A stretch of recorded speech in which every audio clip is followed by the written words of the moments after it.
Recording. Are we fucking recording? Well, yes. You know, folks, first of all, hugely excited to have Brian Kennedy here. But just that aside, we'll introduce Brian. Give him a respectful introduction in a few minutes. But I mean, I'm just running around setting this podcast up.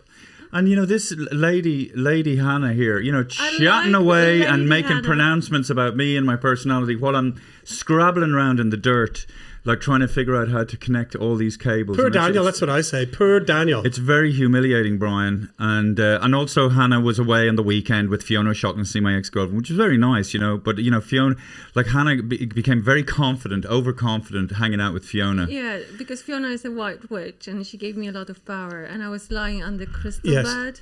Oh, crystal beds, Jesus! tell the audience if they're. Are you happy with the sound? And then you did an exorcism of David, no doubt, in the forest somewhere in Essex. Yeah.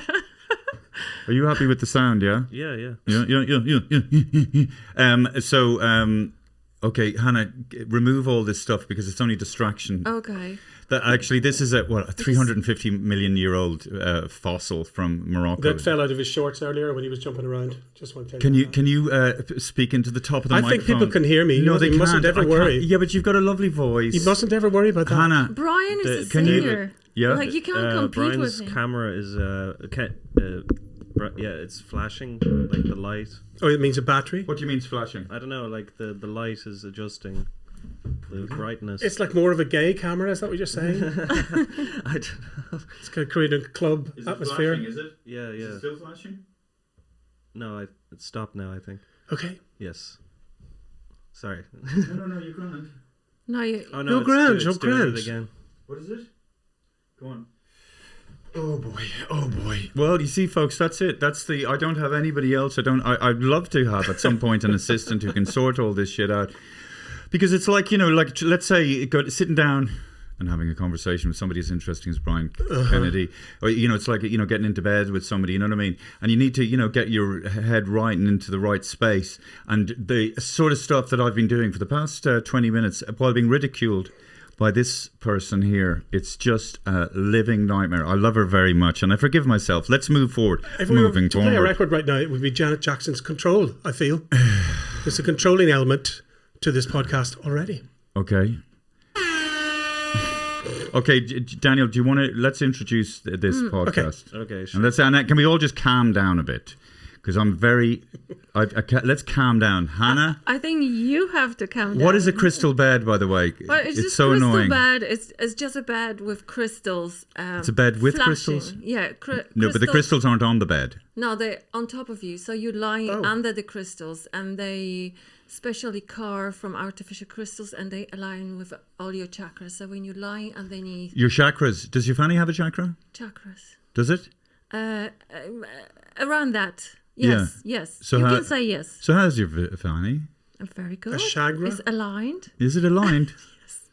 And so if there's any guys out there... No, it's the special connection. Have you met someone? No. Oh, you have. Look at this, such a bad liar. Okay, go on, Daniel. I'm so embarrassed. Can you introduce the show? All right, here we go. Ladies and gentlemen, please welcome to And That's Why We're Not Together, starring David McSavage, Hannah Andrews, and special guest Brian Kennedy. Yes, good to be here. Brian Kennedy, the Brian Kennedy. Yeah, the one and only. The one and only Brian. It's amazing. I was, doing my due diligence and research, and then I saw, you just looking in the past. 2006 was it? You sang in the Eurovision. I did, exactly. Yes. And what was that like?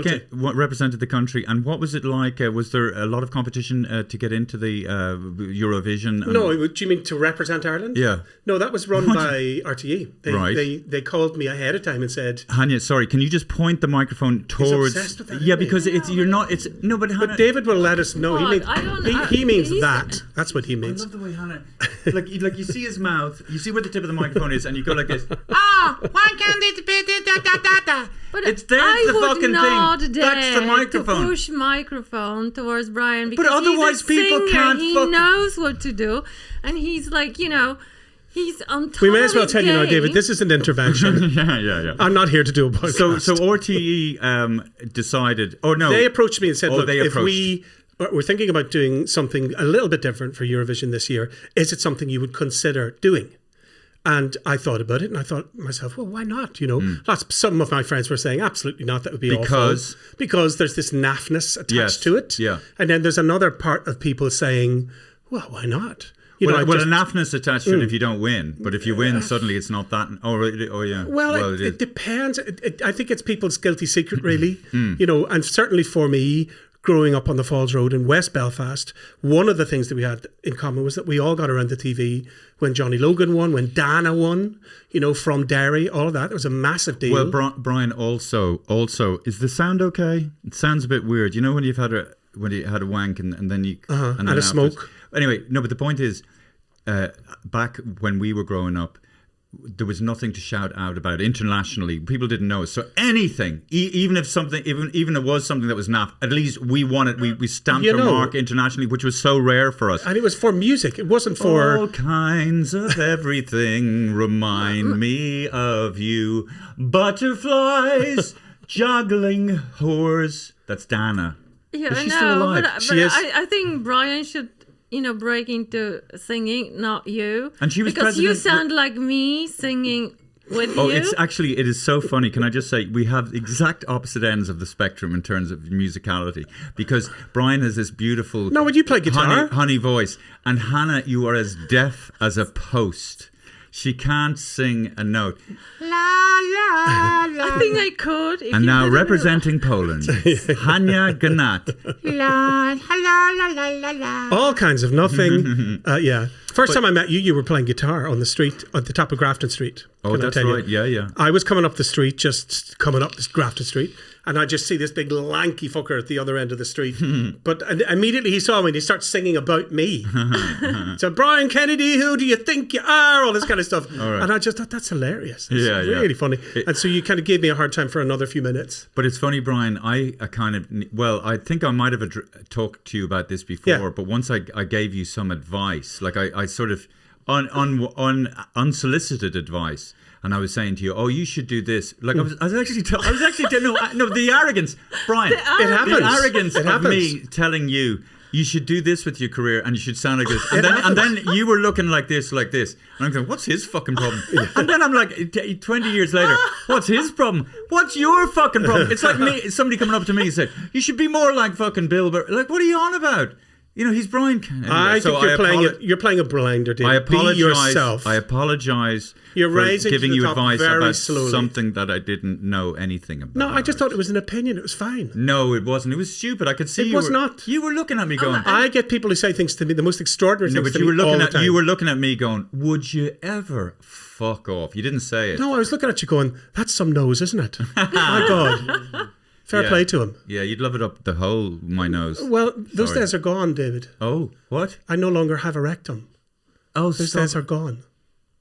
Hannah, that's a conversation stopper, isn't it? But you squirmish and Brian is funny. open. It's funny. I'll meet you in the middle. Don't you worry. I'll fucking, that's checkmate right there. Well, wait a second.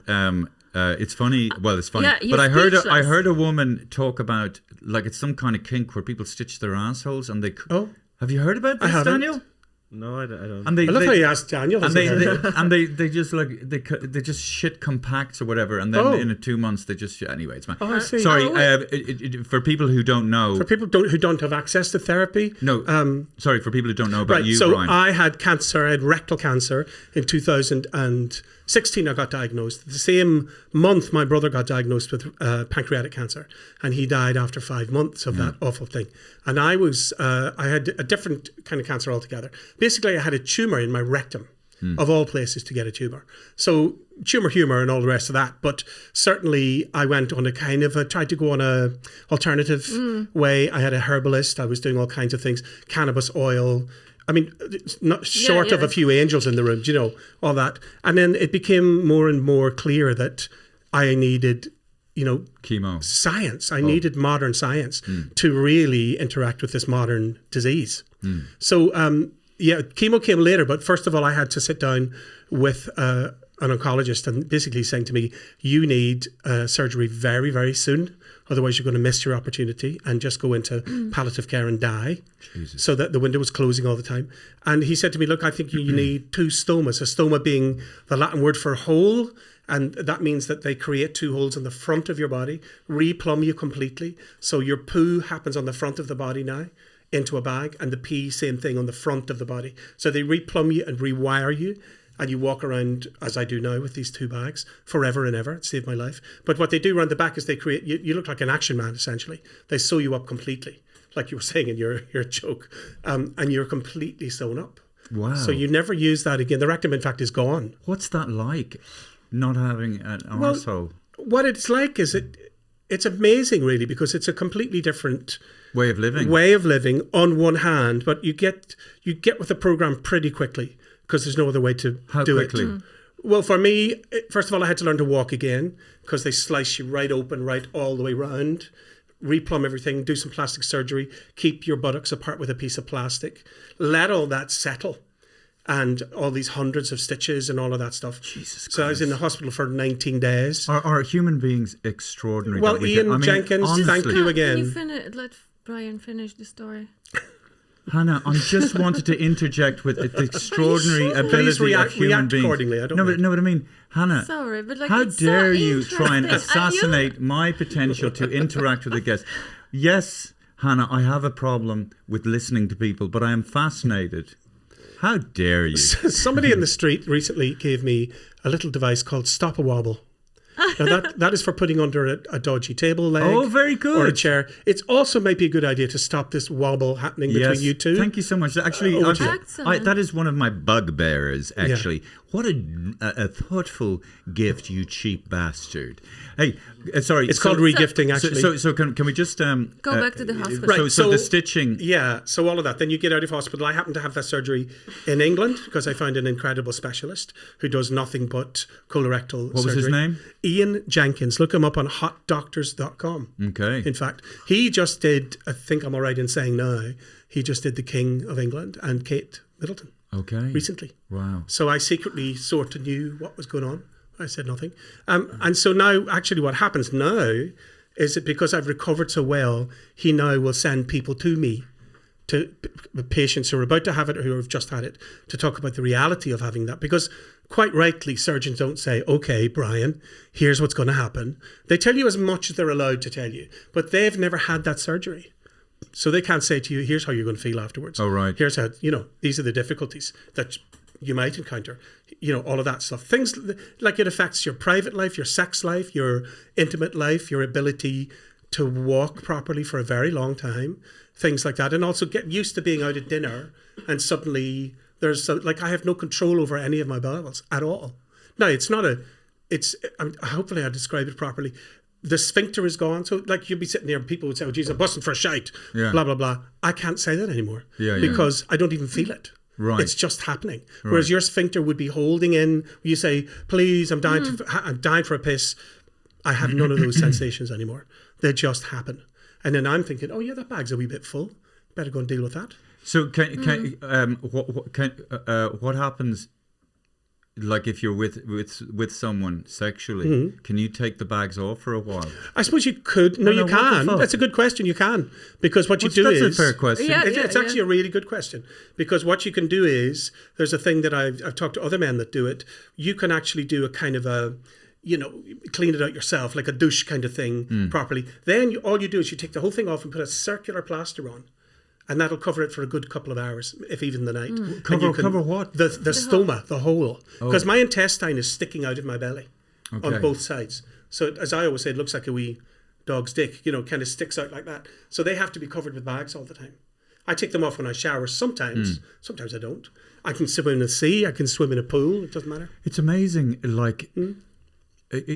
think people would be listening to this and just thinking, well, also it's not a kind of thing that we talk about, or anus or asshole or bumhole or but whatever. only in a jokey kind of way. in a jokey kind of way. But the logistics, or you take these things as, like the sun comes up and I have a shit, and then suddenly your body, I mean, it's a properly huge change in how you approach. Is it? Oh, sorry. Now, is there a convenience to it? Or? There's a huge convenience to it. And I'll give you two reasons compared why. to how we shit? Completely. Amazing. So Catherine Lynch and I were on the Gay Rights March Yeah. a few years ago. And as you know, when you're writing about Hannah, boys can have a pee or Anywhere, poo yeah. anywhere. more or less. girls? Girls cannot. Right. So we're in the march and it's like 30,000 people. Catherine's dying to go to the loo. She can't find a loo anywhere. All the ladies' loos are all blocked. They're all full of hundreds of girls and women. And I'm just walking along going, it's not a problem for me. I just had to pee about 5 minutes ago. Yeah. In the march. Yeah. It's safely and cleanly into a bag. So there are moments like that. Also, when you go into hospital, as I have been a few times, and you have to have a catheter fitted for whatever reason, that'll never happen to me again. Because I have the 2 bags. I will never need a catheter. I'll also never need, if ever, not that there's anything wrong with it, I'll never need to wear a nappy in older life. Things like that if I get to that And you age. never need to buy toilet paper? No, you do. You have to loo roll to just clean around it. Oh, yeah. Before you put the bag on. No, you do need loo roll and little wipes and things. You've got to be careful though. It's very hard. The great thing as well is it really makes you hygienic. Like before I came here today, I put a brand new bags on. Yeah. Just because I would. Yeah. But also, I think to say, like, it saved your life, you know. right. So Well, you there you go, yeah. reframe You've hit the head, nail on the head. everything. Yeah, Nail on the head. right. Yeah. First She's- is shock, Yeah. then you grieve because then you is Yeah, anger, and that's then right. you just go on with life. That's right. And you can sing, you can look at people, you Yeah. can admire stuff. You know, And I like- think it's 100% the way to go, to be totally open about it, because it Oh, gives you completely. power about it. It's not like a Completely. dirty secret or something like that. And how, like Hannah says, it saved your life. Well, here was the deal. He said to me, either you have a colostomy bag or a body bag. yeah, oh That's my the God. deal. Yeah. And so when they put it as black and white as that, you think, I can think of so many people, including my eldest brother, who would have loved to have had that option. Other people who've died very quickly of cancer, have had long drawn out journeys. They would love to have had a colostomy bag or a urostomy bag in my case. I'm a double bagger. And the other thing I'll say about it is, as far as I know, there are 60,000 of us in Ireland. 60,000. And you just would never know. You could be sitting beside somebody on the bus or, Yes. you know, whatever, in a canteen somewhere, and somebody sitting there like me with 2 bags for the rest of their lives. But I just think, we talk about the technology and what people can do, and the fact that we can do this as human beings, and it's just It's the incredible. talent and skill and level of expertise. I mean, and all whoever the, even came up with that? like Here's I'm, what we'll I'm do. freaking out about like setting up a podcast, I but know. they're keeping you anesthetized, and they're keeping your blood Yeah. pressure, and they're checking your bloods, and they're checking your I infection. was under for 9 hours. It's incredible. 9 hours. Absolutely incredible. It was, I mean, I'll never forget it as long as I live. Coming out of the anesthesia was one of the weirdest things, and it's hard to describe, but I'll try and describe it because it's like you have put this camera on fast forward. So I'm so my doctor was talking to me like that. That's how I experienced it, at full fast forward, full visual, all of that. And then I was really allergic to the drugs afterwards. So I had terrible night fevers and nightmares and hallucinations, major hallucinations. One of which is I was in a cave, a dark enough cave, but there was a tiger in the cave with me, and the tiger had eaten half my body already. And I was completely aware of that. And I was just thinking, just finish me off, just eat the rest of me. And I could feel him coming up onto me and all that. And like, as real as we're sitting here, those were real. And I would wake up from those, like in a hospital ward, like, oh Jesus, because of course all the trauma was around the groin and the waist and all of that. Christ. And I could tell you 100 more of those. Amazing that how our psychology. Yeah, no, hallucinations are even more real than reality. Yeah, if absolutely. you're there, this is more real than your life. Can I also ask? Yeah. Is there any way that this could have been prevented No. by? No, even It was a because last- even if you go for your colonoscopies, is that it? Or? Well, that's how we found the tumour. Oh right, yeah.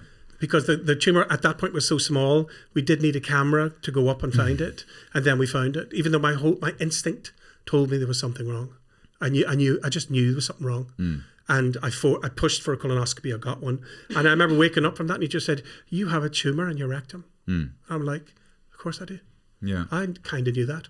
So How how old was I? No, but I mean, people are always catastrophizing. They always think they have something. Yeah. So and maybe. It was a mixture of things. It was the mixture of my eldest brother being right. so sick quickly. Yeah. Okay. And we had been estranged for a very long time. So I reconnected with him towards the end, and we managed to, have a very healthy meeting in the end. And then, so that was in the air, and I was experiencing rectal pain and going to the toilet, sometimes not. I got checked out by my GP. He was like, "There's nothing wrong. You're absolutely fine. Here's some, suppositories. Here's whatever. blah, blah, blah. I'm thinking, oh, okay. And I must say, I was never one of those really active gay men that was doing a lot of anal sex at all. So it's not like I was thinking, well, it's sort of understandable, you know. Is there a big misnomer about gay men and anal sex? Well, a lot of guys aren't into it. You know, misnomer's a good drag name, isn't it? Misnomer. Yeah. Ostentatious. Yeah, that's the drag king name. Yeah. I would be anti-climax. But what, you know, yeah, anyway. I don't know, do people... No, so go on, ask the question. I'll try and answer it. Well, no, like that people, or maybe of my generation, or my father's generation, they just think of instantly think of men getting fucked. Fucking each other right. Well, that does happen, of course. Yeah, no, I know it does happen. And it does with men and women, of course, as we know too. Yes. Especially the very bold ones, David. Yes, some ladies like it like that. And also pegging. Like women put on dildos and peg guys. And we've gone down that dark alley. Yeah, just for me, I remember talking to my lovely doctor, Scottish doctor Ian Jenkins, and two things happened. I was talking to him and I said, you know, it's so painful around the entrance, you know, down there. And he goes, Brian, we call that the exit. I said, well, we call it the entrance, doctor, and all that. And then the other thing was he said, look, how are you doing? I know you're a gay man and blah, blah, blah. And I said, look, the good news is I was never a sloppy bottom. I'm not going to miss it.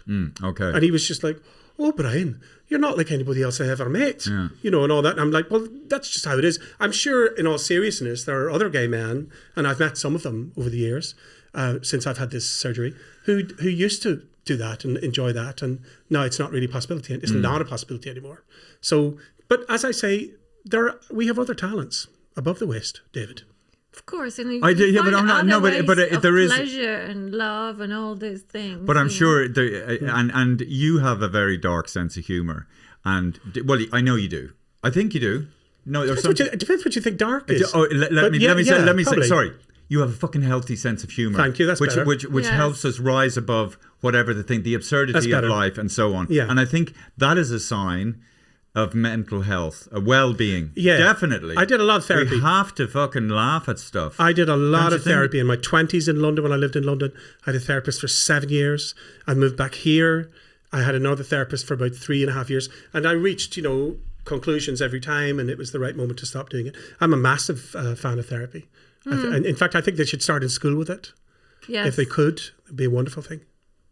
Or just be open and allow kids to You know how Americans are so feelings? easily debatable? They just love to debate because they've been debating for years in England and in America. Like, we never really had that. You know, if anything, they'd tell you to shut up if you had an opinion. Whereas in school, in those, and I'm talking about probably, you know, richer environments, you're encouraged to debate. Well, the only thing is with therapists, I think it's difficult to get the right one. Yeah, it is. You know, it's I was tough. very lucky. I got a brilliant one in England. Tom, he was wonderful. And then I had a really good one in Dublin. But then post-cancer, I went to the ARC Centre up the street from me to get some counselling after that. Because I thought, it's Where's not the hurt. ARC Centre? South Circular Road. Oh, yeah. Just up the road from me. And I went and I talked to a very nice French lady. But I have one rule really about therapists is, and you've got to be smarter than me. You have to be way smarter than me. Or yeah, I know what you mean. And probably older?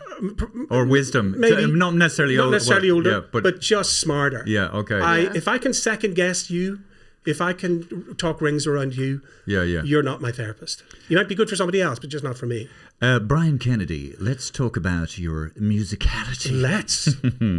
Yes. I mean, what is extraordinary is the people that you have performed with. I mean, look, Van Morrison. Let's even just talk about Van Morrison. Even if it was just that would be good even enough, if it was just right? that. But like, just talk about him as an artist. Yes. What was his breakout album? Was it Astral Weeks? Well, before that, he was in a group called Them. And Them. Baby Please Don't Go. He was 17 years old. Yeah. But this guy was like a kind of once in a generation sort of talent. And from East Belfast. So is Brian. Yeah. Thanks, Hannah. Yeah, and I. God, you really. Why don't you change your name to throw him under the bus? That you never got a singing lesson. Is that true? No, never. So you see, never got a singing lesson. Well, I didn't know that just you could do such a thing. Because you wasn't singing here before lessons. Wasn't being funny here before doing a comedy course.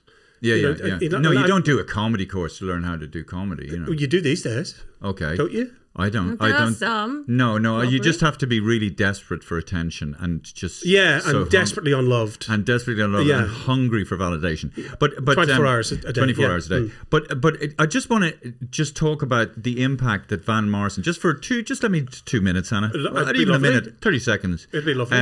I know he was in Them, but that song, that album. There are some songs like the great trumpeter. It's called Kind of Blue.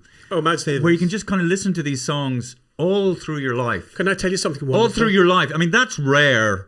Listen to what's on the radio now, Daniel, you little bastard. Can I tell you something wonderful? Okay. We toured with Joni Mitchell across America. Wow. And at the end of the tour, Joni presented me with a poster of her album, an artist print. And she wrote on it, "Brian, you sing like Miles. Beautiful." No way. Because I was holding these long notes with Van and all that. So how wonderful that you mentioned Miles Davis. Isn't that weird? This is how Brian sings. Lovely. No, long notes. Yeah, I know. And if you ever see a documentary about that 1959 album, Kind of Blue, and the kind of people that came together, and these geniuses, and the atmosphere in that time, and just the happenstance and the things that happened to get this just ridiculous, perfect, on the money. And it's as fresh today Yeah, of course. as it in 2024. Because as it's it is full in of 1950. humans. It's not made by machines. It's full of humans. But you put it on and it just takes you there immediately. But people say that about his Astro Weeks as well. That's Van. right. Yeah. And there is this.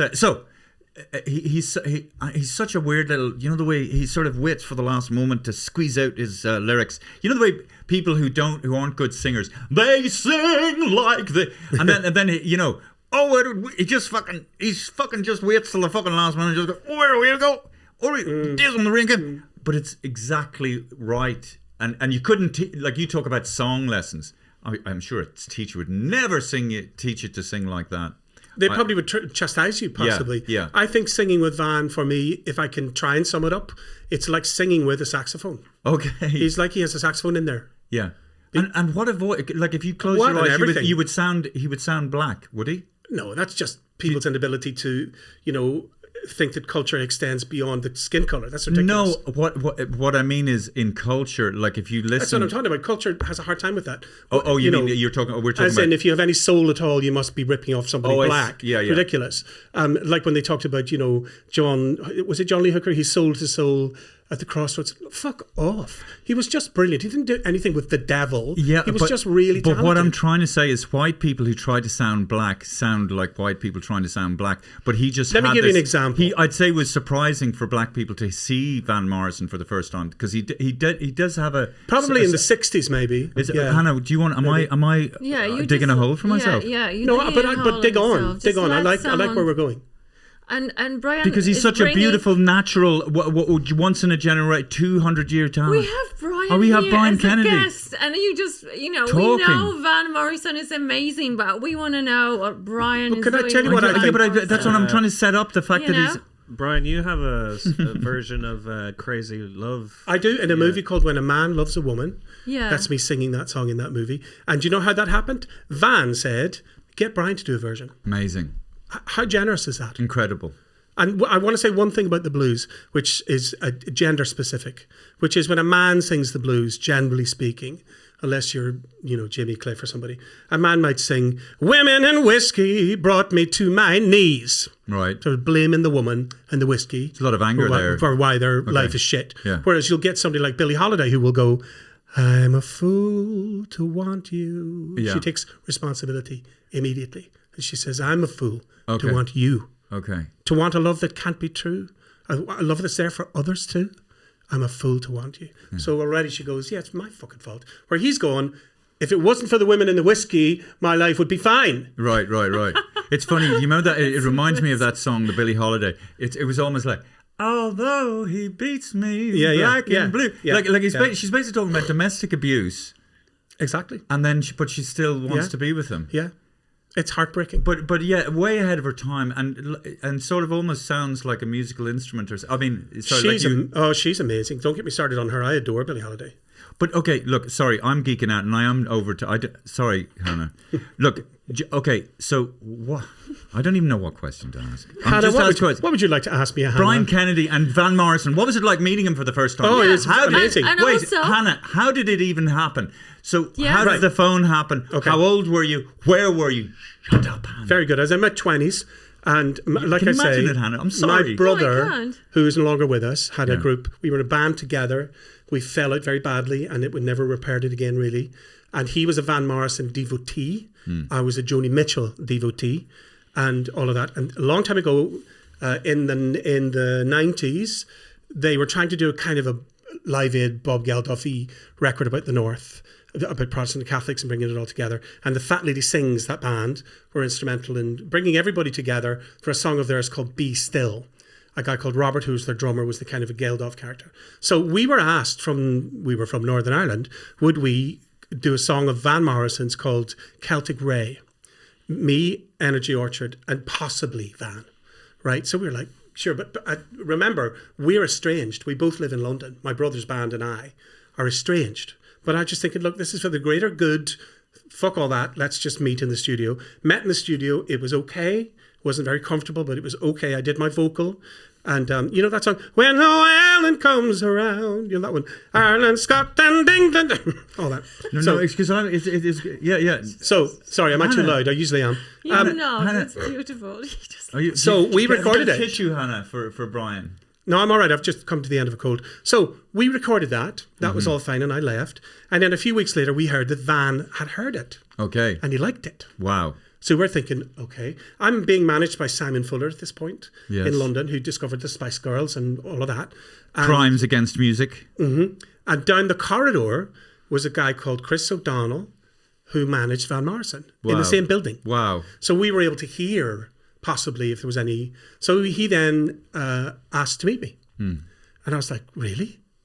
And so, okay, I'm just going to be in Belfast. So to cut a long story short, after a lot of running around, we finally met in Kelly's Cellars in Belfast. They closed the bar for us, the back bar. So it was just me and him. I'm in my 20s, just kind of getting started. Van, when I realise it now, is my age now. Is late 50s. Wow. And he obviously is somebody who's been the soundtrack to most people's lives. So we just had a hilarious conversation about music, about who we liked, and I like Sam Cooke. Oh, you like Sam Cooke? Oh yeah, love Sam Cooke. And who's your favourite guitarist? He said, and I said Joni Mitchell. What did he say to that? Well, he just laughed, I think. He's Yeah. like, really? Okay. But then he said to me, how well do you know my music? And I said, not very well.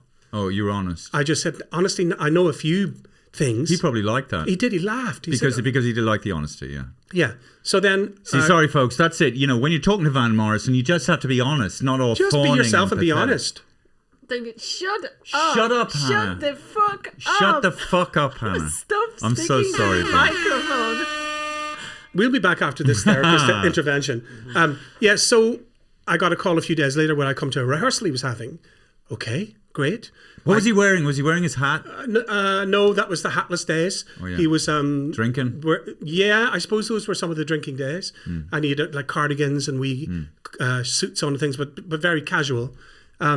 And again, really extraordinary to when you look at him and he looks at you, to hold his gaze, to hold the gaze of somebody who's so travelled the 60s and the 70s and the 80s in the way that he did and the people that he met. Really extraordinary. So we started singing. He said to me, do you know, what do you know? I said, well, I know a bit of Crazy Love because I'd been singing it in a piano bar. And he said, do you know Rick Petit? Do you know Rick Petit? Yeah. And I go, yeah. Well, but it turns out, unbeknownst to me, because I was kind of brave, because I thought, well, this will never happen again. It's just, this is amazing. And you weren't too in awe of him. I mean, you were, but not as much as. No, but I was more. It wouldn't be like meeting Joni Mitchell or something. Well, that was it. And I did meet her and tour with her with him many years later. But no, I'm not like that. Okay. I'm kind of, if it's somebody I really like, when the first time I ever met Kate Bush, same thing. Like I was just so delighted to meet her. Okay. Not like, oh my God, I'm not worthy, because it turns out we all are worthy on some level. I'm not. What happened, Daniel? Yeah, no, everything's fine. Yeah. Sorry. He's fainting with the level of No, the depth of the chat. Yeah. So then he invited me to, I got a call a few days later, he wants you to come and sing with him in Wiltshire at the WOMAD Festival in England. And I was living in London. I'm like, really? So wait a second. Just let's slow. But that's how fast it went. No, but I know, but I just want to get my head around this. Remember, I was busking, right? Yeah. Busking, and Van Morrison, like the idea, like if and somebody, Van Morrison, like I'd be ringing. Fucking Van Morrison, I'm singing with that. Like it must have been amazing. I'm not like that. Yeah, I was like that. That's why I never got but that. But also, I think Ryan learned how to play the guitar. You just stop with 4 notes, the same repertoire. And also, I couldn't sing. But I'm just saying, what an amazing! It'd be like, hey, Mick Jagger, he'd like it, or whatever. Or of course, it's extraordinary. It's like they want you to. You're like, I'd be ringing up, dude. Fucking, I'm going to. Where are you going? Fucking Van Morrison. See, I'm singing with Van Morrison. I'm the opposite because I think I'll do it when it's happened. Oh right, yeah. Oh, like I'm going to China next week. I'm not excited about that until I'm on the plane. Yeah. I have to be on the plane on the way. I had to walk out of a studio having recorded with Van to then go, oh, that was amazing. Well, okay, so you went to this festival. So WOMAD Festival, 30,000 people or something. Yeah. And so I'm standing there with the band who don't know me, with the tour manager saying, now he's going to call you on. And I'm like, but call me on to do what? Yeah, right. And he goes, he'll just call you on. Fine. Seconds before they're due on, Van just appeared. Right. And he goes, oh yeah, I'll call you on halfway through. Great. Yeah. So on he goes, in front of all these amazing people. Audience are going mad. And he goes, I want to invite a young friend from Belfast. Yeah. Me. Yeah. On I go. And so we're standing there. I said, so what do you want to do? And he goes, what do you want to do? Me. Yeah. And I just went, well, what about Crazy Love? I know that one. Okay. Yeah. So of course the fans are delighted because they haven't heard him do it for a while. Right. And then he says to me, well, what do you want to do now? And so wait a second. Also, the timbre and quality of your voice, which is this very specific. It's kind of I'm trying to describe it. There's a quality to it. There's a quality to it that is very specific. Anyway, and it would have perfectly with Crazy Love. See, I didn't know any of that. But what it turns out that what he ended up creating was a thing called the Blues and Soul Review, and so I was a guest singer in that review. But I was also kind of an orchestra member, as you say. There's a specific tone I want, and you have that. Heard that. Yeah. So you do that. And then there's another gravelly one over here. You do that. Yeah. And all that. So little did I realize I was becoming part of an orchestra, really. And it's funny, like Van Morrison, just how he interacts with people. It's not like a big explanation. It's all very shorthand. He just assumes you know what the crack is. It's it's just like he just walks in. He walks in 2 minutes before. Amazing. But so he said to me, "Do you know Gloria?" Yeah. And I don't know where I got this from. I said to him, no, but tell me the words and I'll sing it. Yeah. On stage in front of 30,000 people. Now, so I knew the chorus, obviously. Yeah. So then little did I know he was doing this thing with John Lee Hooker. Did he find that very funny, probably? I don't know what. You have to ask him, I suppose. But he was just like, oh, tell me about my baby. Yeah. And I was like, oh, tell me about my baby. I just made up something. Yeah. So I started doing this echo thing. Yeah. And it worked. Right. And the audience loved it. Yeah. And then we did Celtic Ray. So you were doing a version of it that you hadn't rehearsed up until that point. No, not a chance. So he'd love that, and that's the thing about like a lot of these great artists. They don't want to recreate the songs that they made, like you're listening to a CD. They just kind of don't do it. It's a pity. People kind of want them to. Well, in his case, they don't. What you're listening to, like all of the songs that I recorded on 5 of his albums after that, and so in a recording environment, there'd be a screen between us. He'd be there, I'd be here. And sometimes I wouldn't sing on the first chorus. It's because I didn't know what it was. He wouldn't tell you. He wouldn't say, here's a lyric sheet, or guys, these are the chords. So we're just listening, joining in, everything's being recorded. And I think he said that. I might write that down really quickly. Oh, so there was it was just very rarely. The ones that were really rehearsed. He's so ADHD, isn't he? He's just like, he just wants to fucking get in and do it. He wants to get in and get out. Hey, Ben, fucking it! A wee bit of that. I love that. I respond well to that. Yeah. And there was one time where he was kind of, he just sort of stormed out for a bit, and we were thinking, oh, what's that, And we, anyway, rehearsed up another part or something. And about an hour later, he came back and we started recording again. And I said, everything all right? He goes, oh, yeah, I just had to get a tooth out. He just had something wrong with his tooth. He had to go into Bath or somewhere, get it extracted or get an injection, come back to the studio, continue recording. That was just like, that's just some annoyance, I haven't seen him. I don't think I've seen Van Morrison interviewed, really. It's rare. There's a nice one with Marty. I don't know. Marty who? Come on. Whelan? Yes. Oh, yeah. It's a very nice one, Marty Whelan. What year was that? A couple of years ago. Not long ago. Oh, not long ago? Up in the Culloden Hotel in Belfast. That's online. Does he have kids? I believe he has 3 children. I know Shanna well, his daughter he was married to a lady called Janet Planet in California. And Shanna is the daughter, and she's near my age. So we would record it together a lot. She used to come on the road with us to America. So yeah, I've met Shanna a lot. And there's another 2 kids I haven't met. And is he married now? Don't think so. Don't know. How old is he now? I don't know, 79. but I would like to ask. Why do you say Brian, 79? 79. I can't believe he's 79. But I would like to ask, how is it like you're not given lyrics, you don't know Yeah, what you're singing. yeah. How you can hear is just because you have like perfect hearing and you can just I mean, you don't think about it. There's no thinking going on. Why doesn't it happen to me? Yeah. No, how does It's so it alien feel? to Hannah. There's How no does it thinking going feel? on. It's How so does it- alien. So you just get up and just hear and just can't do understand it. Yeah, Is and that also it? he won't say to me he might say to me, "Oh, I don't like." For ages, what we used to do was we would do a concert for 3 hours, let's say, in Amsterdam for 3 hours. He would record everything on cassette. We'd go back to the hotel, and we'd listen to the gig we'd just done for 3 hours, and then he'd say, "Oh yeah, I like that. That's cool. That's cool." If I came up with something myself in the middle of a song or something. Funny? Is he a funny guy? Oh yeah, really funny. I mean, I remember coming down. yeah. We were in Wales one time doing a concert. It was Halloween around about this time of year, and I came downstairs and he was dressed like Dracula with his mate. They'd gone out to a joke shop Right. and bought a load of stuff, and they were just sitting in reception of the hotel dressed like Dracula. Yeah. It's hilarious. Yeah. Or he'd say things like, there's a song of his called "In the Garden." You know that song, "In the Garden," and he goes, "Oh, this is for all the Percy Thrower fans." Okay, very good. Funny. Okay. Percy Thrower, do you know who that is? The Hannah? very famous gardener. Famous gardener who was on Blue Peter. A Blue Peter badge! And now over to Percy Thrower, who's going to teach you how to build a cucumber Yeah. out of fiddlesticks. I mean, Thank first of all, you he's called for telling. Percy. That's already funny. Yeah. Yeah. No, I found him to be very funny Yeah. sometimes, really funny. But were you ever felt under the pressure? Was it difficult? Because you have to respond immediately, you have to harmonize. Yeah. Like how? Also, How can we you- rarely would have a set list. We wouldn't know the next song coming. So you're just looking at him going, "What do you want to do now?"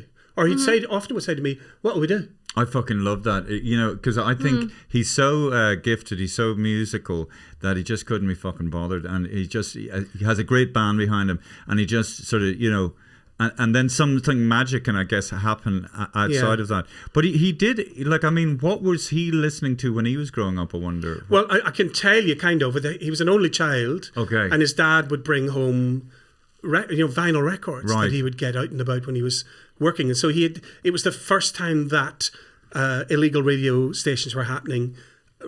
Blues vinyl records were coming from America Radio into Caroline. the port of Belfast, things like that. So there was a lot of that going on. So what year was that, in the late 50s? Yeah, late 50s, early 60s, exactly. Yeah. And how did you discover yourself, Brian, that you can actually sing? Well, What? You were just, all of a sudden, you start singing, and you're singing in like a perfect pitch, and your voice is so crystal clear. right. I mean, certainly, I'll tell you a story that just sums it up a little bit. When we were kids on the Falls Road, we had to go into town, into the centre of town. We used to have to queue up at turnstiles because we were ghettoised. Oh, yeah, so so there's, men on the left, women on the right. And I'd get in this line, and whether it was raining or snowing, whatever, you just stand there until the British Army, eventually you came forward. What's your name? Where are you going? When are you coming back? What's your parents' name? And there was before computers, so of course they were radioing all this in. And so I would hear ambulances all the time, and I started harmonising with ambulances. Why would I do that? No And idea. How old were you? And it was like back in the day, it was 6, 7? nee, that's what I'd be thinking. Oh yeah, nee, I'd be thinking of a higher note or a lower note or something. Why? Yeah. Like you might have been good at taking a radio apart, or somebody else is just really brilliant at kicking a ball. Well, hang on or- a second. I remember, being in Connemara and going out into a lake, and there was an outboard engine, and it was going, and I would harmonise with that engine. See? So actually, Brian, See? yeah, I could be, I'm not a David, great that's singer, so but We're kindred spirits, is that what you're saying? oh yeah, we were because I noticed that you had this lovely Lamy pen. Oh, I have a Lamy pen. This is mine. Look. Anyway, we have a mutual love of ink pens. But what colour's your ink? Well, I think it's blue or black. Mine is green. Oh well, that's weird. Look, hey, but check this one out. Look at this ink pen. Look at this beauty. Oh, who bought you that? This is brass. Look. Oh yeah. Look, sir. That's a nice one. Yes. Let me hold it. Yes. It's a bit heavy. It is a bit heavy, yeah. But it's quite stylish. Yes. Dear RTE. Go fuck yourselves. Leaks did, ink a lot. Yeah, it doesn't leak in front does. of Brian. Oh, you leak. close. You are leaking. Hey, there's only one person that leaks here, and Okay, that's me, that's all true. right? No. From either bag occasionally. No. Yes. So Brian, is there a particular song you like Very good, performing very or good- very good singing, question. Or is there a particular one? Well, I'll tell you what. My next gift, this is my 18th album. Jesus Just came out Christ. last year. That's my 17th. These are gifts for you. Oh, wow. That's Thank the you so tribute much. to Joni Mitchell, Volume 2. Oh, that's right. Yes. So probably at the moment I'm loving singing probably Woodstock or Both Sides Now from that record. Wow. There was a lovely clip of Joni Jodie Albert? Joni Mitchell? singing a song that she'd just Jodie. written to Bob Dylan. Yes. And Bob Dylan, you could just see he was so enamored and so Yeah. blown away. And she was a very beautiful Stunning woman. girl and so an talented. incredible guitar player. But what Unbelievable. But weird, like such a stylistic. Open tunes. That's how I learned to play guitar. Yeah. So when I think she had a lot of people trying to copy her. Hannah. Look, I'm into music, Hannah. Yeah, I know, but you can't even remember Joni Mitchell. You call her Jodie. Yeah, or Jodie something. Foster, Hannah, and also you're asking, like, it's so alien to you being able to sing, and you're like, how do you do it? How can you actually? We'll be back in a sing? moment. Let's go to a break. But this is great. Thank you so much. A love letter to Joni. Yeah, that's Volume 2 because of the Volume 1. This is Folky Volume 1. When I was in lockdown, I found myself up during the night listening to old kind of recordings of people, especially on YouTube. And there's a song on there called I Wish I Had Someone to Love Me. That Barney, this is another thing about the blues. You know Barney from the Dubliners, when he's on his own, he's late 70s, he's all like, I wish I had someone to love me. When a man admits that he's lonely, especially an older man, there's something incredibly moving about it. Whereas, as we know, women are so truthful. When I think about it now, all the music I really listened to was all women. There's Kate Bush and Joni and Barbara Streisand, big surprise, and things like that. Whereas when I hear men open themselves up emotionally, it's rare enough. And all of them were moving for it. So that's where Folky came from too. And I heard Imelda May sing it. Imelda was born around here somewhere, wasn't she? Imelda May, and she's from the Liberties. I love and Imelda. I'm okay. Yeah, I'm just having a go, you know. Imelda May. I won't. Do you think she speaks like that? Here, Imelda. I don't know. Listen, no. But what about these Gaeilgeoir singers? He's Look, a shocker. what about these Gaeilgeoir singers? You know, I just got a grant from the Irish government. Fuck. Would you fuck off? Okay. What do you think about the resurgence of the Irish language, i.e. kneecap? Have you seen the movie? What movie? No, there's a new movie. New movie You called haven't Kneecap. and it's They're supposed from to be where I'm really- from. Yeah, but the Falls Road. I mean, you know, you're using what they did, tortured people, and what are they saying? They're against kneecapping, or what are they talking about? No, that's the name of the band. Yeah. And they're rappers. Yeah. And they rap in Irish. Okay. And it is one of the most powerful films I've ever seen in my life. Oh, really? Okay. And it's bigging up the Irish language. Yeah. And now there seems to be a little resurgence. Oh, yeah. Well, unfortunately, the Irish language is dead. It's not. Well, it is. To you, isn't. No, not but to other no, people. but it is, and fair enough. Some people, but it's sad. But it was. It happened. I'm telling centuries. you, we're about to witness a movement now. Yeah. Because of Kneecap. Yeah. I think Kneecap are the future. They're currently sold out to America. Yeah. They rap in Irish. Yeah. You have to see the film.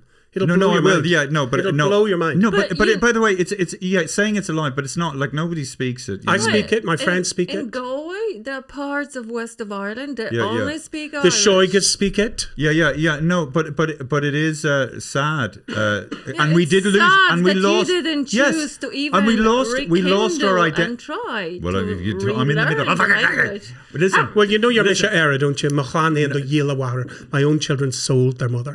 Tongue. You know No, what? but listen, I Hannah- read the book 20 Years a Growing. Yes. And that was really incredible because Hanya. it shows the Irish language. You know, it's translated the way Irish people It's one of the would most beautiful speak. languages ever. It explained to me the difference between English and Irish, right? Yeah. And I'll tell you what it is. So when I say to you, to Ocrasorm, I'm hungry. So in Irish, that's hunger is upon me. The feeling that you feel and it leaves you again. Whereas you say that in English, I'm hungry. I know it's very. I'm hungry. Yeah, but it's very dramatic. That's all I am. Yeah, but it's.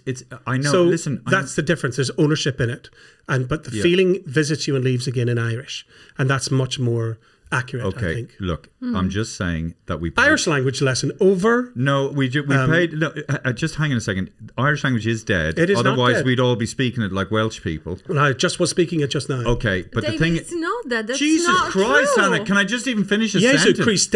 It's unbelievable, Daniel. I It's can't like finish Latin. a sentence. Latin is dead. Look, is everybody Latin speaking is Irish? dead. No. I- So clearly it's fucking dead. You just don't know them. I You just think- don't know them. I know Yeah, loads there's a of Gaeilgeoir couple of speakers. Gaeilgeours speaking No, them. yeah, Yeah, and but they're that doesn't such mean that it's dead. That and they're is so like fucking Latin. annoying it makes you not want to speak the fucking language. Right? Gaeilgeoir something wrong my with fucking you, David. I It's a lost have an cause. opinion. I'm not promoting hatred. I'm just saying a that lost cause, we losing paid it. a psychic price for losing our language, and there was reasons for it historically. All is not lost. Right? But these like a savior like thinking that you're going to bring it back. Good, but I doubt it. That's all I would be saying. Well, doubt away. okay. Doubt away. I think David would still like to be under rule. I think. The British rule. Yes, I think so. You Is want to it, be a is it because he's so subject. tall? Is that Probably, what it is? yes. Yeah. So do they rap exclusively in Irish? No, but Oh no! mainly. I saw them. I saw some guy with a mask over his head. Well, he wears I it- can't interact with anybody. You That's have why. to. No, It's I don't brilliant. like it. It's There's brilliant. something to do with my spectrumness. I don't like What do that you other think guy. about Blind Boy then? I don't like him. Why? Because I can't see him. I don't know who I'm talking to. I don't Right. get it. It's a character. I He's like a the- middle class dude pretending to be from a lower socioeconomic Well, background. I don't know him. I don't know him, but- and I get the I premise. like that you're just compelled to listen to the words rather than what he looks like. Rather than I going, do listen to you've what got he a big fuck- nose, or you've got big eyebrow, or you've got a long do chin. lot- You're just listening to what he's saying. I don't get I the like that. I do listen to what he said. I'm not, he's okay, but he, but so what? Okay, but I find that it Well, I puts me compel off. you to watch What? Kneecap. So you can sit there and talk to somebody with a fucking spar bag over their head. It's not for me. I just don't like it. And when I see somebody with a mask over his head, I'm Return going those like, tickets I bought you as a present. I'm sorry, to his new with tour. somebody with a mask over his I'm head. gonna take Damn it. Screaming about, I can't. I find it Okay, difficult. but like it's I wish them. okay By the way, to have a different I wish them opinion. well. Congratulations, all the rest of it. But I'm also not their demographic. Okay. I was going to say, yeah. Tom A. not their on demographic knock. We'll be back after these. Brian, do you sing any songs in Irish? I do. Yeah. When TG Cahir was launched, first ever as a station, TG Cahir, the first voice you hear is mine, singing Éist Astur. Okay. Éist Astur, ta ceol an wi, is cas far la hiena shingrav, hol fui don rian. Oh well, that's beautiful. You see now. You see now you see. Now you're back. Now You're back in the room. Yeah, you see that's some set of pipes that man has. Myra Branagh wrote Well, that you song. see, you're right. That's the power of music, and that's the power of Kneecap. If they're Good question, Daniel. if Good they're question. if they're doing music, because sometimes the music it just cuts right through. It doesn't need a setup. It doesn't need an introduction. It's going right into your fucking solar Heart. plexus, and so that's it. Yeah, so that's exactly. special. That's special. But that's what I saw when I saw Sinead O'Connor. She was like the Jackson Pollock of music to me. She was just. I mean. Not always, but I was in a place where I just received it, and I Yes. was blown away. Where by were it. you? Tell us about it. Well, I was at some festival. I'd been drinking for 2 days. Okay, so my chakras were fully open, and I'm sitting there, and she comes on stage. She had a resurgence, a sort of renaissance, and she was wearing all black leather. She looked like Catwoman or something. Oh, I'm not bossy, I'm the boss. That She record. was so powerful, and she was on stage. And she looked like a fucking tigress or something. Yeah, and she was amazing. She was saying the thing, and I was just bawling my fucking eyes out. Never had that experience or whatever. And I'm sitting next to people, and it felt like, oh my God, she's showing so much. She's giving us so much. You know the spoken section You on know. her first album, No. the Irish spoken section. That's No. Enya Yeah. Oh, okay. on Sinead's album. Yeah. Did you know that? But no, didn't. all joking aside, and how annoying fucking some Gaeilgeours are. You're right. If you listen Because to English-speaking people aren't annoying at all. No, but if you listen to, you overhear a conversation in a bar and it's all get back, oi, oi, come here. And then you go down to Connemara and Seoul. And it's a beautiful kind of emotional, almost Latin kind of feeling language. And that's how we expressed ourselves in our identity. So we definitely have been traumatized, that we're disconnected from who we really are. So no wonder there's so much fucking misery and all that kind of shit. I love the explanation for things like the word boher for road. Apparently the explanation is it's boher. Yeah. So bo is a cow. Yeah. And boher is the width of two cows. Yeah. That makes a road. Yeah. Isn't that lovely? Yeah, but unfortunately, it's dead. Like you can't. Well, it's suddenly just woke up. Yeah, but it's from its death. It's not dead. No, it's in a coma. It's lying on the fucking thing, and people are and they're keeping it alive artificially by calling. You know what I mean? No, because I don't people think that's true. speak in everyday situation. If they weren't, Like the Polish there would be language is not dead. David, Latin is a dead language There you because go. nobody speaks. Yes, they do. Irish, who? I went to Only Mass in 2 the days ago and Father O'Sullivan did a Irish, beautiful Latin there Mass. Then I read the Irish Times and had a wank. Irish, their was a busy morning. families are speaking fluently every day. So it's every day. Do you know that I was taught? Cannot be dead. I was because taught it's Irish in spoken. Northern Ireland as a foreign language. Right. Oh, that's Either shocking. Irish or French as a foreign language. Pretty shocking. Yeah, it is shocking. Yeah, it's very sad. I was just wondering, Brian, how did growing up in Northern Ireland affected you as a performer now? How do you see it? Well, I suppose I didn't realize how disadvantaged we were until I met people who weren't. And then when I first moved to London at 18, and we'd be sort of discussing roughly our childhoods and things like that, and so many people just kept saying to me, "Oh, you're making that up." And I'm like, "No, I'm not. I'm actually watering it down." In other words, when I saw someone shot dead in front of me, like I did, the constant abuse from British soldiers, shouting things about your mother, about your sister. We were little kids on the way to school, and this was happening. And then just the idea that somehow, because of your postal code, you were less than somebody else. So now, of course, as we know these days, there's a great discussion about identity and what identity means. Every single day, somebody told me that my Irish identity was illegal. It wasn't real, and it was something to be ashamed of. And I was British, really. It's just that, and there was no notion of. There's a wonderful song called "Four Green Fields," where he talks about. One of them was bondage in strangers' hands. When I was a little kid, I thought that was a song just about fields, but it's about the counties of Ireland. Do you think the Catholics in the north felt abandoned by the south? Yeah. Is that a thing or not? Well, I go back to Misha Era again, where the line is, "Machlan and my whole family do yield a wahar, sold their mother tongue, got rid of Irish out of the north part of the Ireland." So the answer's right there. It's in the proclamation. What do you actually know the history of how? Because it was banned to speak Irish, wasn't it? In penal times, absolutely. In penal times, yeah. So they were punished and beaten to that's death. what I mean. We That's why again you must watch Kneecap, because they explain that in English very clearly about what happened. And I love the fact that now it wasn't that long ago that people wouldn't even allow Gerry Adams' voice on the airwaves. They hired an actor. Do you remember that? They used to overdub his voice. And now. Now we have a burgeoning sense of pride again about what it is. Because people would often say to me, tone down the Northern Irish accent when you're singing. When at least you have a soft version of that accent. Yeah. Like it was something to be ashamed of. Well, and that's true because for decades, then, the only news you would hear, definitely in the South and probably in the UK, was key holders in the Ballymena area. Make sure that a bomb is this and this and that. So this is decades. So that's the only diet you got. That's the only diet you got. So we associated that type of accent with trouble, with problems, with this, with that, with whatever. And when we were kids, little kids on the Falls Road, we'd have these English fellas eventually arrive up and go, boys, do you want 20p? 20p? We'd be like, 20p? Well, I mean, I've never had 20p in my life.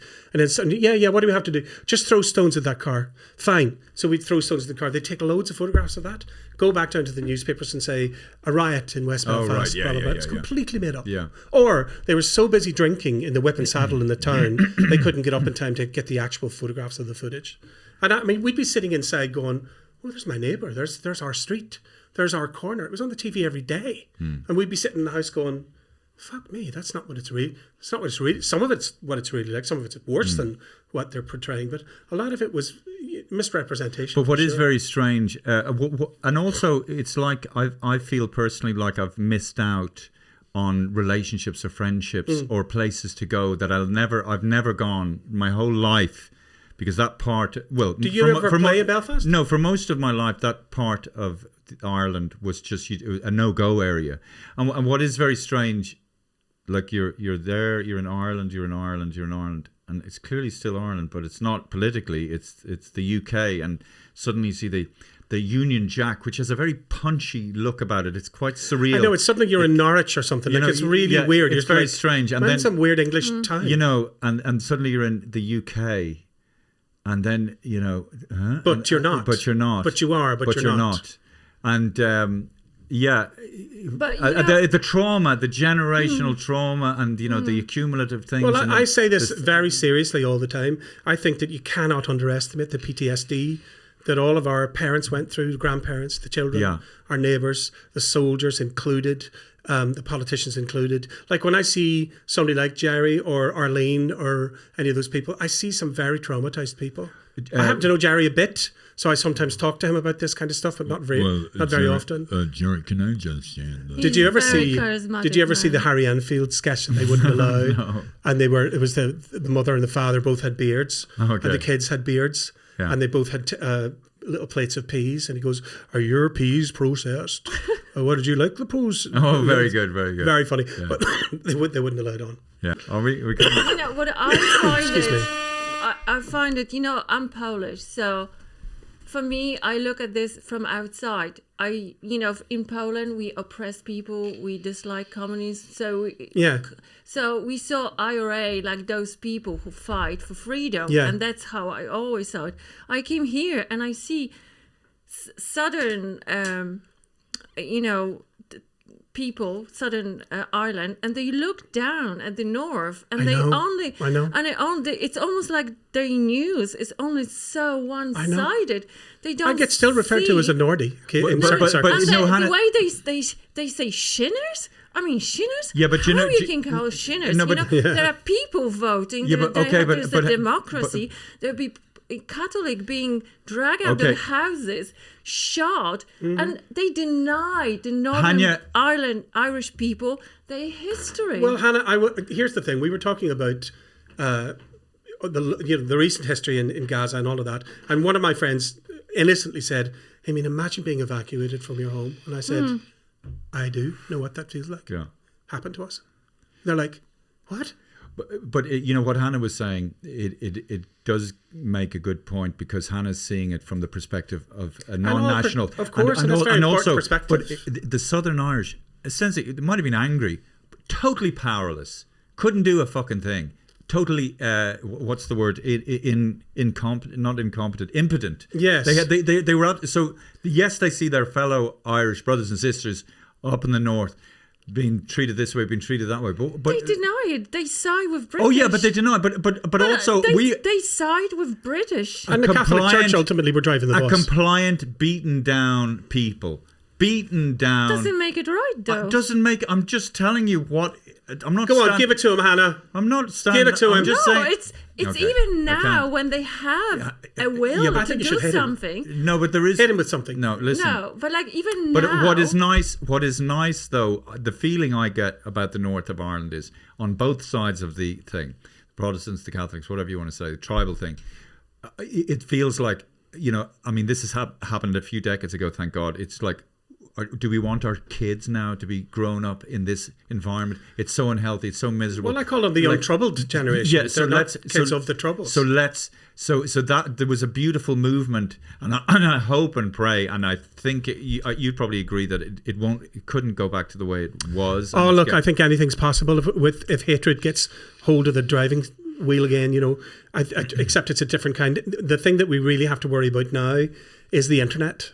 Is how quickly people are, years ago, somehow you knew there was going to be a protest march in the town at 2:00. Somehow you knew that. Now you have people standing around with their phones, calling to arms. being able to do that, and also having now the idea about remote control bombs, all those kind of things, technology is terrifying now. But thankfully it's not being used like that yet. You see it in football hooliganism maybe and things like that. But certainly in terms of what's going on in Northern Ireland. Would you feel uncomfortable going anywhere in Belfast now? Not really, because I'm to a lot of a certain generation, they know me, they know who I am. And I was the first person ever to sing on the Shankill Road.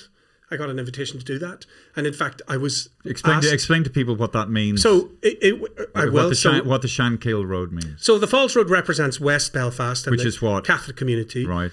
And the Shankill Road represents not East Belfast, North, South Belfast. It's the other side of the tracks, in other words. Protestants. Yes, and so never the twain shall meet. In fact, there's a wall up the middle, as you know. And is it still there? Is it? Yeah. And when I first started getting well known as a singer, I always would say, I don't care where you're from. Just bring your voice, bring your open mind, and then it came out that I was gay, and that was a whole nother conversation. Yeah. And then I got an invitation. Would I come and sing on the Shankill Road? And it was done in such a way that we were able to say, look, obviously this will be a very safe thing for me to do. There was a talk of maybe wearing a bulletproof vest. What year was this? The 90s. Okay. And I turned that down. I said, look, I don't want to wear a bulletproof vest. I think that's ridiculous. But we got assurances from both sides that this would be fine. So I went and I did my thing. And guess what I found? They were just like us. Yeah. The little old ladies and the little old men were just like us. How long have we been broadcasting, Daniel? Hour and 6 minutes. Wow. We have not. Yes. Feels longer. No, that's our joke. It doesn't feel longer. It's funny. I played in the Fla or something. Was it in West Belfast? You got it right the first time. The Fla. Correct. Yeah. And apparently it's full of IRA heads. You know. No. Féile an Phobal. Mm-hmm. Is that right? Féile that's an right. Phobal? Yes, of course. Yeah, and so that's now called the Gaeltacht Quarter, where I grew up. So I was doing a show. Maybe there was 800, and they look like Morgan IRA heads or whatever. So I rang up the DUP on stage with the phone. Right, hello, this is David McSavin. I'm here on Féile an Phobal or whatever. Yeah. And or Boher Naval on the Falls Road. I'm on the Falls Road, and so I was leaving a message, and you could just see them like this, and I go, "We have a message for you," and so I went, all you need is love. And they were going, all you need. And the fucking place was roaring. And apparently I got into trouble. But I didn't know. Or some guys wanted to beat the shit out of me. But you're always going to get one or two. No, you're not. People who are not happy with you. Well, no, but I thought it was a beautiful thing that all these IRA people leaving a message on the answering all machine. All these IRA people. DUP. Let's just unpack that. Yeah. All these IRA people. All these IRA people from the IRA. All these lads. All these ne'er-do-wells. And he wonders why RTE won't touch him. Come on. All these IRA people. What are you like, mate? I'd love to name it. I'd love a dog and call it Ira after Ira Gershwin. Oh, yeah. My dog's called IRA. No, Ira. So when I say up the Ra, I mean the sun god Ra. Right. Obviously, right, yeah. just to make sure. It's funny, because when I was, a teenager in London, the idea of saying up the Ra, I mean, there was such animosity. Obviously, the IRA were Another good drag name. And now it's like animosity. You hear English guys go up the Ra for the laugh or whatever. It's funny. I love that there's a restaurant in town called Ra Men. There should be Ra Women as well, shouldn't there? Oh, the sister restaurant. You're better than that. You're better than that. You have no idea. Yeah, I will find you. I loved, Liam Neeson said to me one time at the side of stage, he leaned in to me and he said, you know what, Brian, we're all sluts. You know something, Brian? Off you go, little. What was that? He was the voice in Riverdance. When I did Riverdance on Broadway in 2000 for 9 months, he was the recorded voice. So on the opening night, he came. I'm going to kiss you, Brian. He's a fine-looking man, isn't he? Liam Neeson? Yeah. I'm going to hold you in my arms. Yeah, he's older now. Fine-looking dude. How did you find it singing for 9 months It's like going to the gym for your voice. Yeah. So because I'm not a trained singer, there'd always be that little kind of, oh God, will I be able to do it? But I was. I only had a couple of shows off, and in fact, it was like going for the gym. Do you have to breathe in a certain way that you learn? You have to breathe without thinking about it. I don't think of myself in any way technically at all. But certainly if you put your hand there, you'll feel that should Yeah, inflate. expand. Yeah, Yeah. okay. Using So- your diaphragm. Yeah, as long as you're doing things like that. Depends what kind of singing you're doing. If I wanted to be a tenor classical singer, I would have to learn every rule that there was, because that is a very tight schedule. You have And to we sing. all know that you're a bit of a rule breaker. I can be. Hey, listen, what about Bob Dylan? Yes, the first time I ever met Bob Dylan was backstage at Madison Square Garden. And as I... What year? What year? 98.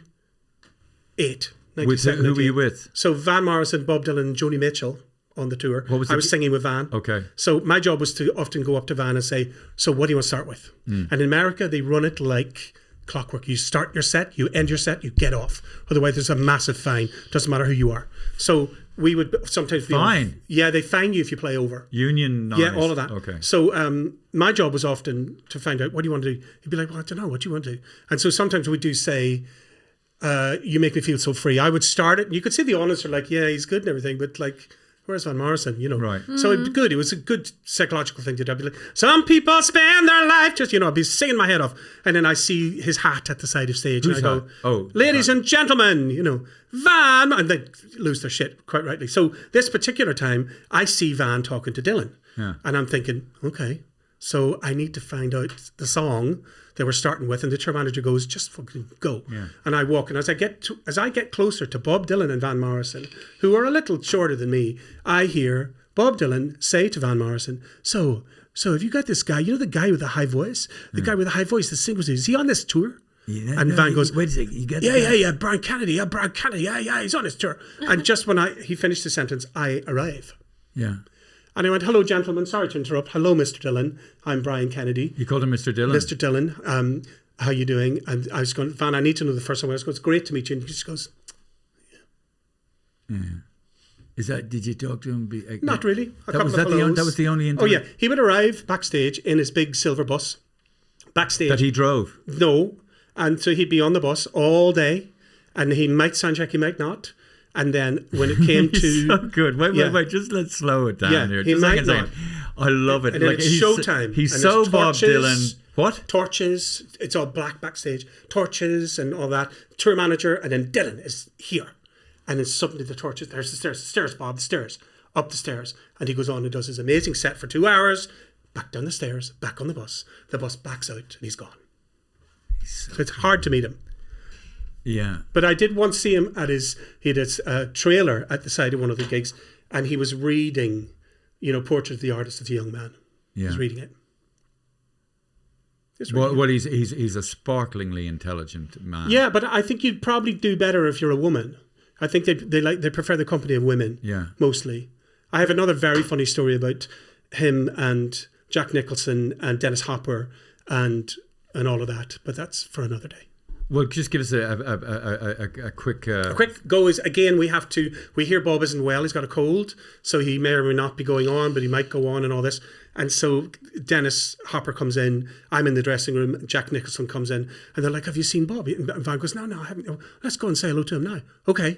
So they go down and they get up to Bob's thing, the big security guards and all that.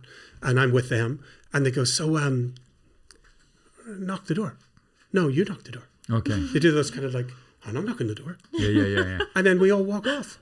Nobody knocks the door. They're afraid. I don't know what was going on, but they certainly didn't want to be the one to, but it's just in case he was sleeping or something. But it's interesting, isn't it? I mean, Bob Dylan, you have Dennis Hopper, Jack Nicholson, Van Morrison.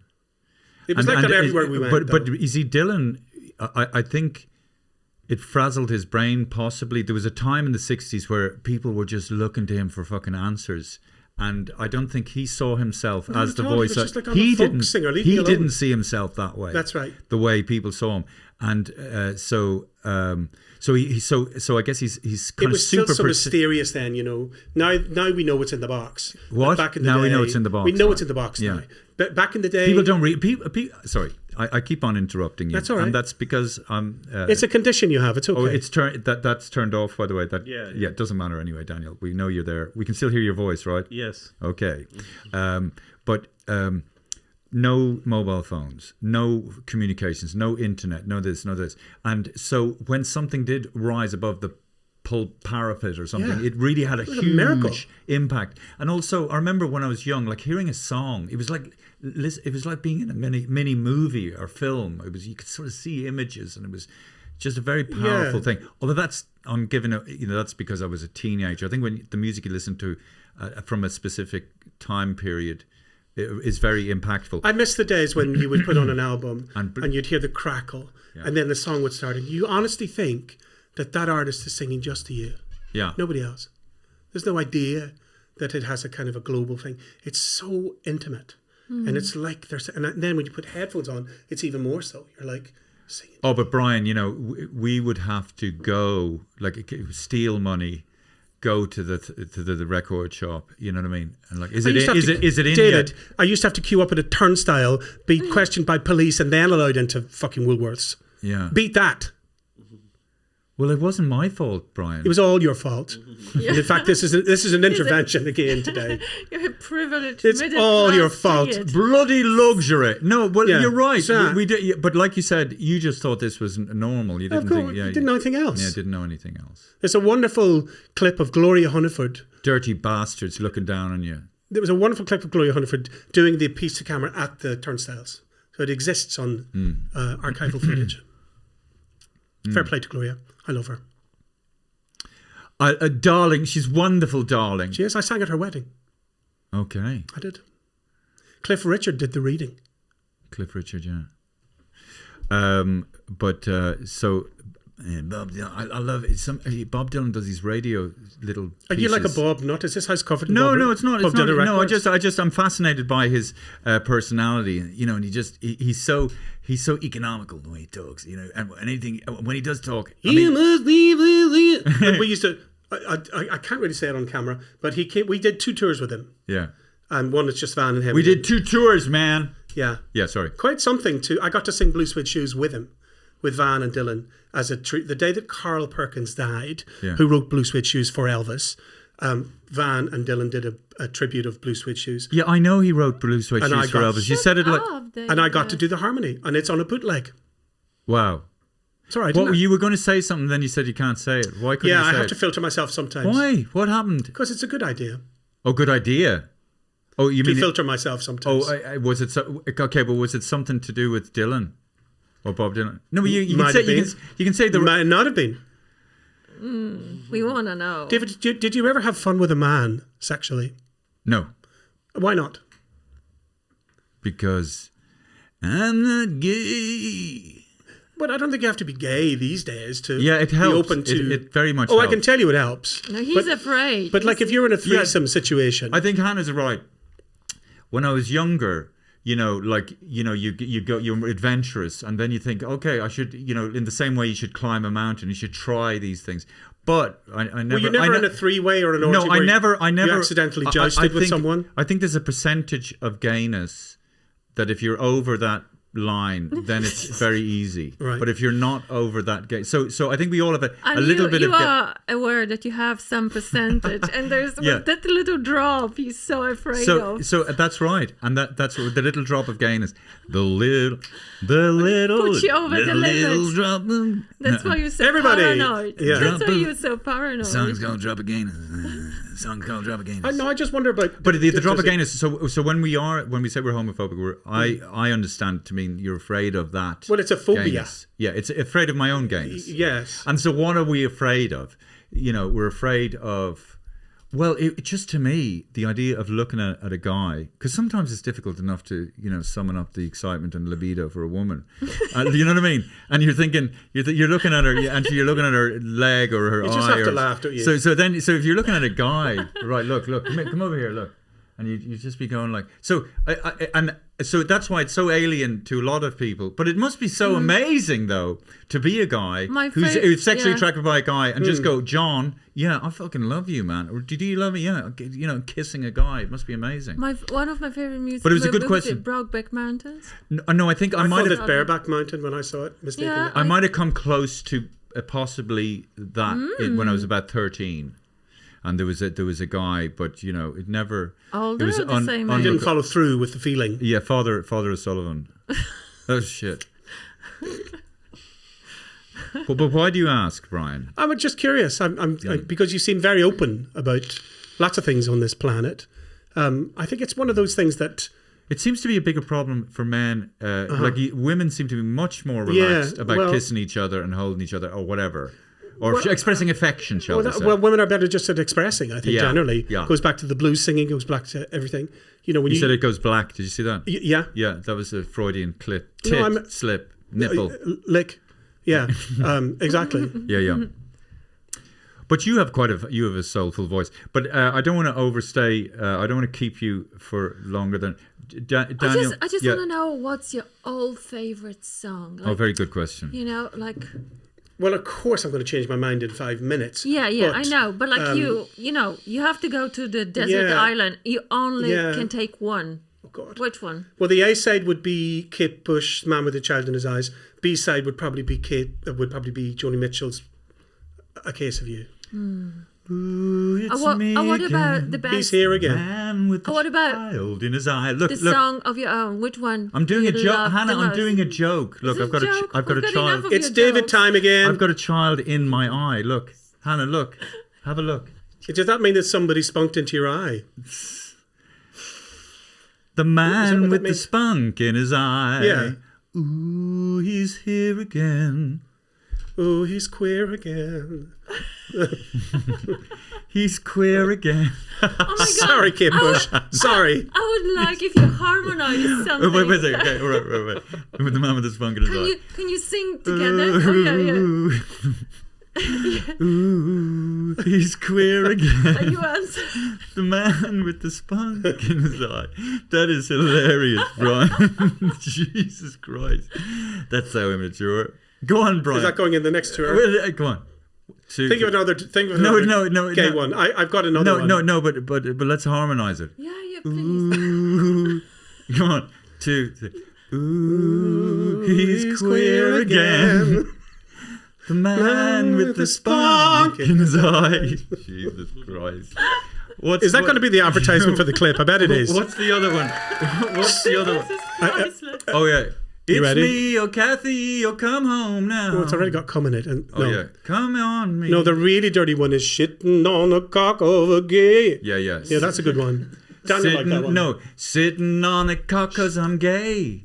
Yeah, we'll have that. Yeah. That's no, the B-side. I heard that one, but we came up with that one, so Okay, that's yeah. our original. I like that one. That's quite funny. Can I just say what a lovely treat it's been to talk to you, and thank you so much for your generosity and your time. And we'll be sending the collection box around. And I'm glad to see that. Oh, yes, my current album, available now, is called A Love Letter to Joni Mitchell, Volume 2. I've also just released my triple vinyl set, which is an essential collection, on coloured vinyl, green, white, and... blue. Pink. Where can people find these? At my shop on briankennedy.ie or .co.uk, or if you see me doing a gig, I'll sign them at the gigs. Always. Okay. Thank you so much, Brian. We're going to... thank you, Daniel. Thanks, Daniel. My prince. And Sorry not to meet Jack. And thank you, Hannah. And thank you, Hannah. Thanks very much. Thank you. Great to see you. Yeah. I'm honored.